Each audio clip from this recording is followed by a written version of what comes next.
Par son deuxième moyen d'appel, le procureur conteste l'acquittement de la Chambre de première instance d'Idriss Balaï pour complicité à la commission des meurtres de 3 femmes civiles. Le procureur avance que la Chambre a commis une erreur lorsqu'elle a conclu que les critères pour le mens rea et l'actus reus en cas de complicité n'ont pas été remplis. La Chambre d'appel n'a identifié aucune erreur de la part de la Chambre de première instance lorsqu'elle a appliqué les critères juridiques en cas de complicité et par conséquent a rejeté ce moyen d'appel.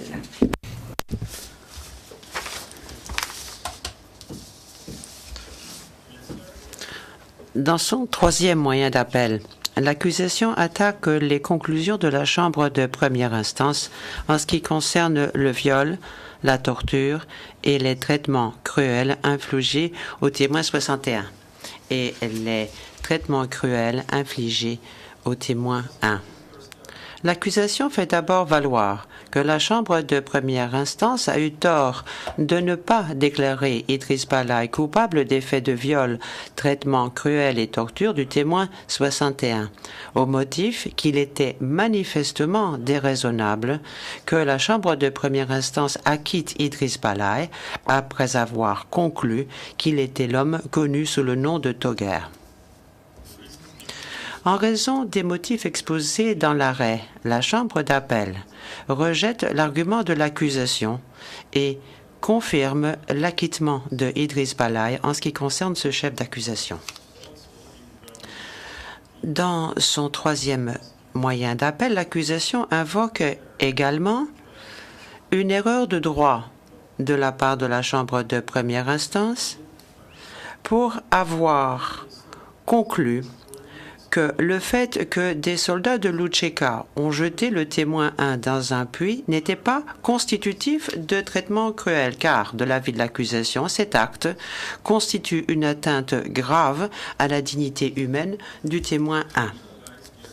Après examen du dossier de première instance, la Chambre d'appel a jugé que même si l'acte dont a été victime le témoin 1 ne constitue pas un acte ou une omission délibérée, il a causé chez ce dernier des souffrances mentales graves constitutives d'une attaque grave à la dignité humaine du témoin 1, qui s'est retrouvé piégé dans ce puits, séparé de sa femme, laquelle se trouvait alors aux mains de soldats armés de l'UÇK.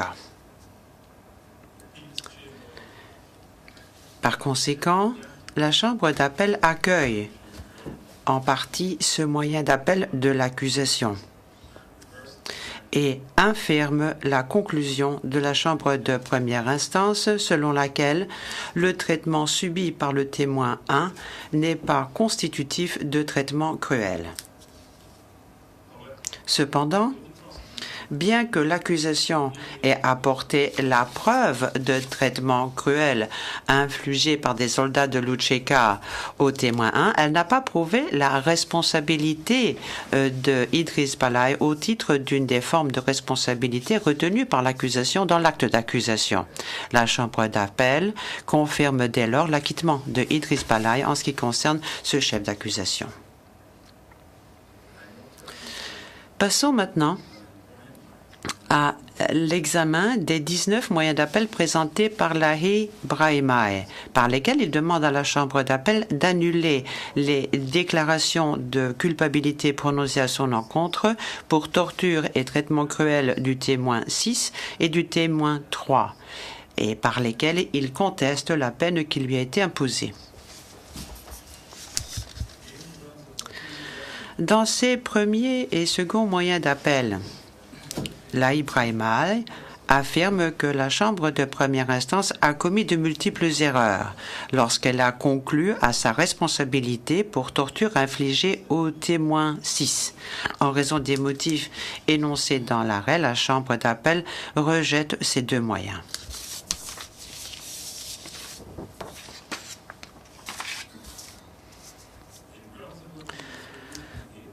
Dans les moyens d'appel 3 à 8, M. Brahima a déposé plusieurs contestations des déclarations ou conclusions de la Chambre qui le disaient responsable de torture et traitements cruels imposés au témoin 3. Pour les motifs exposés dans l'arrêt, la Chambre d'appel rejette ces moyens d'appel. Dans ce moyen d'appel 9, M. Brahima conteste les conclusions rendues par la Chambre de première instance dans le cadre de la déclaration de culpabilité prononcée contre lui pour les tortures infligées au témoin 3, car, dit-il, l'accusation n'a pas prouvé que l'une quelconque des motivations qui l'ont poussé à infliger des mauvais traitements au témoin 3 était nécessaire pour prononcer une déclaration de culpabilité pour torture. La Chambre d'appel a estimé que l'accusation n'avait pas présenté les éléments essentiels de l'un des motifs qui sous-tend la déclaration de culpabilité pour torture et que la Chambre de première instance avait donc commis une erreur sur ce point, car M. Brahima n'avait pas été informé comme il convient de cet élément sur lequel repose la déclaration de culpabilité pour torture prononcée contre lui. Cependant, puisque la Chambre de première instance s'est fondée pour déclarer M. Brahima coupable de torture sur plus d'un motif, la déclaration de culpabilité pour torture est confirmée.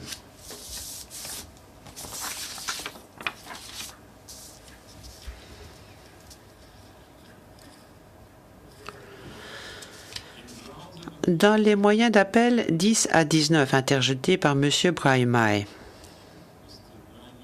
celui-ci fait valoir que la Chambre de première instance a commis de multiples erreurs en lui imposant une peine de 6 ans d'emprisonnement.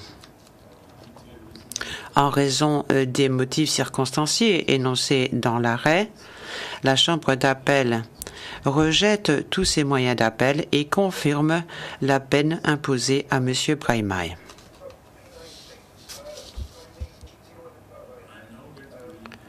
Je vais maintenant donner lecture du dispositif de l'arrêt rendu par la Chambre d'appel. Je vais d'abord demander à M. Haradinaj, à M. Balaï et à M. Brahima, se corrige l'interprète, de se lever. Par ces motifs, la Chambre d'appel, en application de l'article 25 du statut du tribunal et des articles 117 et 118 du règlement de procédure et de preuve du tribunal, vu les écritures respectives des parties et leurs exposés au procès en appel tenu le 28 octobre 2009.